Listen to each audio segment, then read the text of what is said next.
In recent days, we have received many questions regarding last week's officer-involved shooting.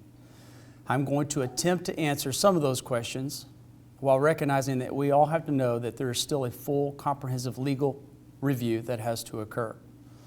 I am going to reference my notes because I am going to provide you with quite a bit of information. At 9:32 p.m. on Thursday, April 11th, the San Marcos Police Department received a call reporting the caller had been threatened with 2 knives. The victim reported he was assaulted. When officers arrived, they learned that there were actually 2 victims. Neither person spoke English, so Spanish-speaking officers had been sent to the residence.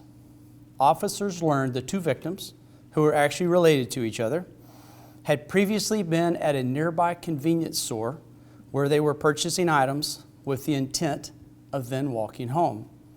A male, unknown to them, was also at the store but was standing outside the entire time.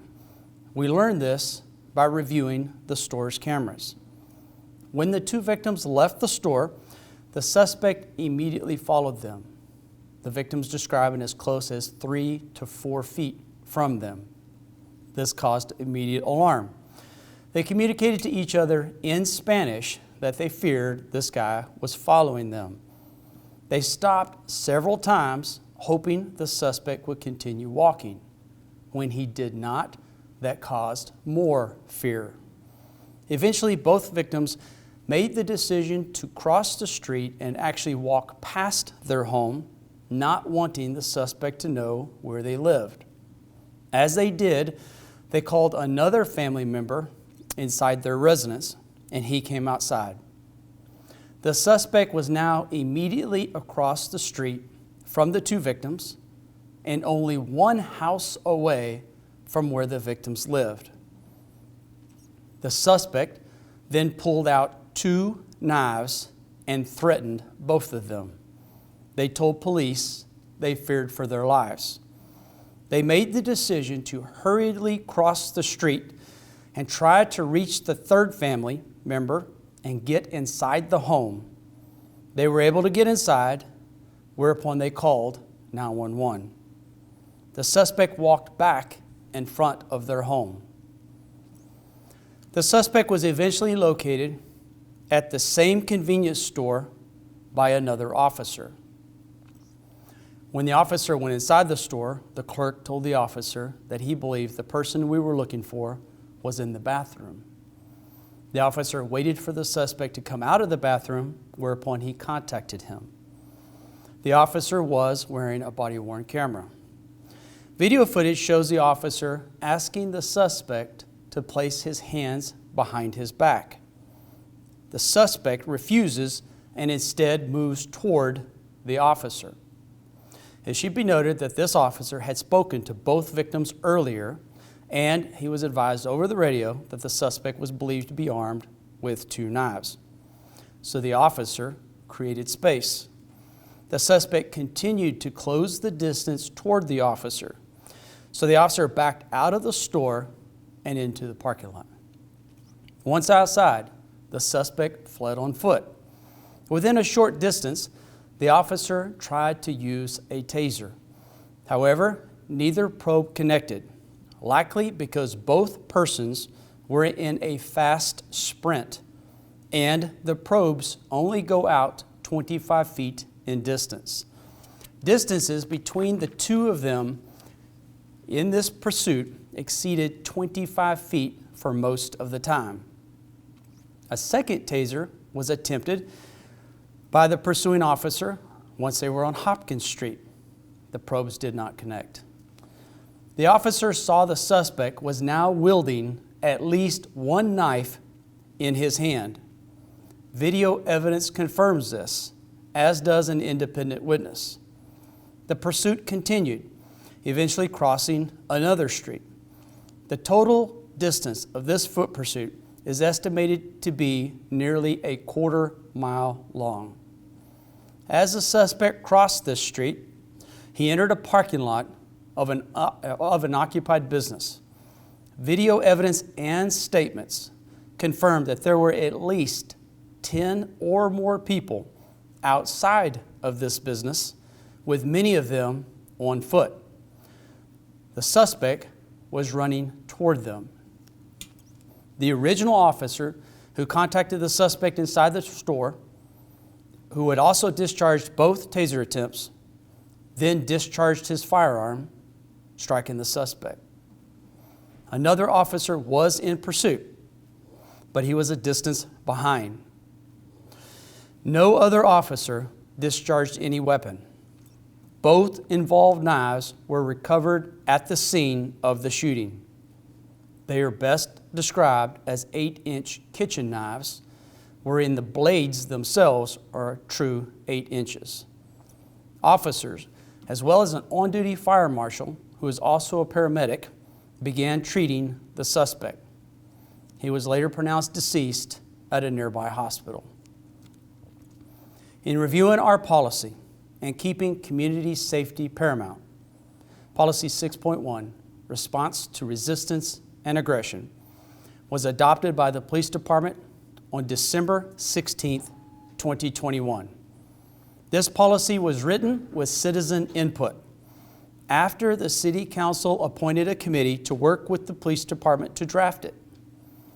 Policy specifically states the use of force must be objectively reasonable, and that deadly force may only be used to achieve lawful objectives.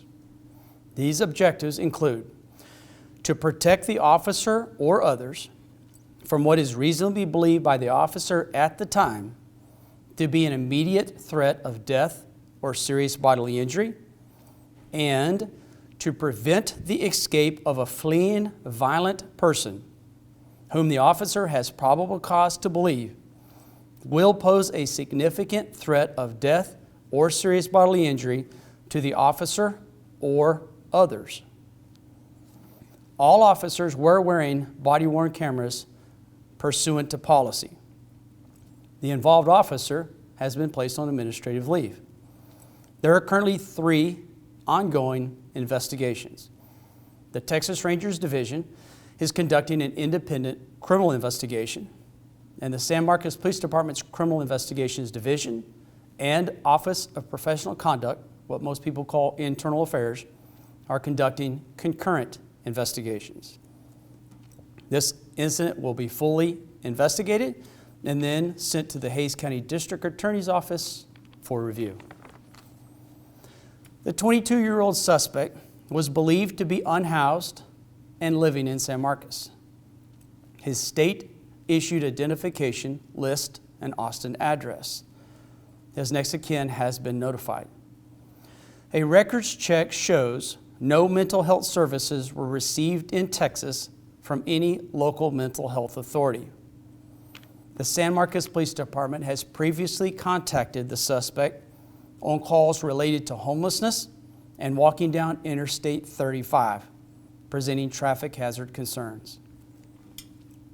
It is the policy of the City of San Marcos to promote transparency through the release of body-worn camera footage following a critical incident in a manner that balances privacy concerns with the needs of the grand jury process and that complies with applicable federal, state, and local public disclosure laws. In the instance of camera footage that depicts the use of deadly force by a law enforcement officer, this footage is protected from release to the public by Chapter 552 of the Government Code. This protection lies in the fact that this video footage is considered evidence in a pending criminal investigation until such time as the criminal proceeding has concluded. In some cases, the criminal proceedings are concluded after a grand jury issues a no bill and the district attorney subsequently declines to prosecute anyone involved in the incident. In other cases, a grand jury may indict persons involved in the incident that resulted in the use of force. So, body-worn camera footage will be released as follows.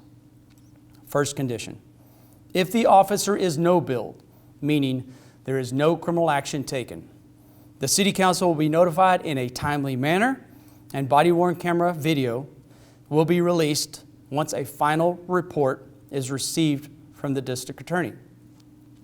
Secondly, if the officer is indicted, meaning criminal charges are filed, a council update will be provided in a timely manner. However, videos will remain protected as evidence pending final adjudication. I conclude with sincere condolences to the Malachi Williams family. This is not an outcome that anyone wants, including us.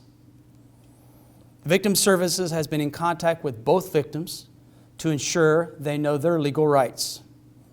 Lastly, the involved officer was referred to a staff psychologist for consultation, and I anticipate the officer will return to work next week.